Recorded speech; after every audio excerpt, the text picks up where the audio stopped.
கொச்சையாக பேசிய ராசா, திருமாவளவனுக்கு ஏற்பட்ட உச்சக்கட்ட அவமானம். இதுக்கு மேலும் திமுக கூட்டணியில் இருக்க வேண்டுமா? திமுக மற்றும் விடுதலை சிறுத்தைகள் கட்சி இடையேயான மோதல் உச்சக்கட்டத்தை எட்டியிருக்கிறது. திமுக எம்பி ராசா வெளியிட்ட சமூக வலைதள பதிவு பெரிய சர்ச்சையை ஏற்படுத்தி, இதுக்கு மேலும் திமுக கூட்டணியில் விசிக தொடரலாமா என மக்கள் கேள்வி எழுப்பி வருகிறார்கள். குறிப்பாக தமிழக வெற்றிக்கழக அரசின் அமைச்சரவையில் விடுதலை சிறுத்தைகள் கட்சிக்கு இடம் வழங்கப்பட்டதைத் தொடர்ந்து ராசா வெளியிட்ட கருத்தே இந்த மோதலின் மையமாக மாறியுள்ளது. ராசா சமூக வலைதளத்தில் வெளியிடப்பட்ட அந்த முதல் பதிவில், முன் ஏற தரப்பட்ட ஏணியும் மூட சாதியை நொறுக்க வேண்டிய சிறுத்தையும் வெறும் விசில் சத்தத்திற்கு முட்டுக் கொடுக்கும் என்றால், பூ முடித்தவனை புறந்தள்ளி புணர்ச்சிக்கு வேறிடம் தேடுவதில் தவறில்லை.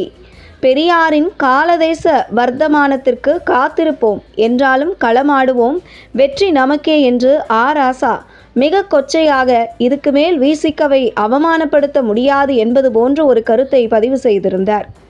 இந்த கருத்து பெண்களை மிகவும் கொச்சைப்படுத்தும் விதத்தில் இருந்ததால் கடும் கண்டனம் விசிக தரப்பில் இருந்து எழுந்ததைத் தொடர்ந்து அந்த பதிவு நீக்கப்பட்டது.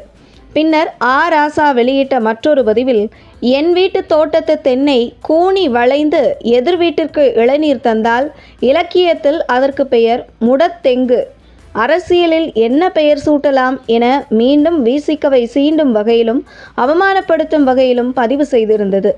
விசிக இன்னும் திமுக கூட்டணியில் தொடர்ந்தால் அதன் சுயமரியாதையை இழக்கும் என விமர்சனம் எழுந்தது. இந்த நிலையில் ராசா பதிவுக்கு விசிக முக்கிய தலைவர்கள் யாரும் கடுமையான கண்டனங்களை தெரிவிக்க தயக்கம் காட்டி வரும் நிலையில் தமிழக வெற்றிக்கழகம் தன்னுடைய கண்டனத்தை பதிவு செய்திருக்கிறது.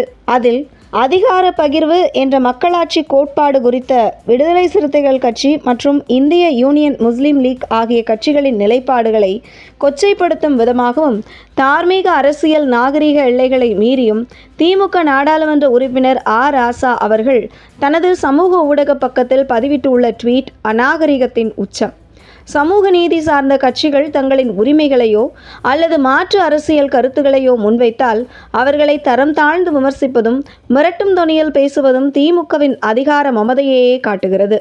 தமிழக வெற்றிக்கழகம் முன்வைக்கும் நேர்மையான அனைவரையும் உள்ளடக்கிய அதிகார பகிர்வு என்ற அரசியல் தத்துவம் தங்களின் குடும்ப அரசியல் ஏகபோகத்தை சரித்துவிடும் என்ற பயத்தில் திமுகவினர் தங்களின் நிதானத்தை இழந்து பிதற்றத் தொடங்கியுள்ளனர்.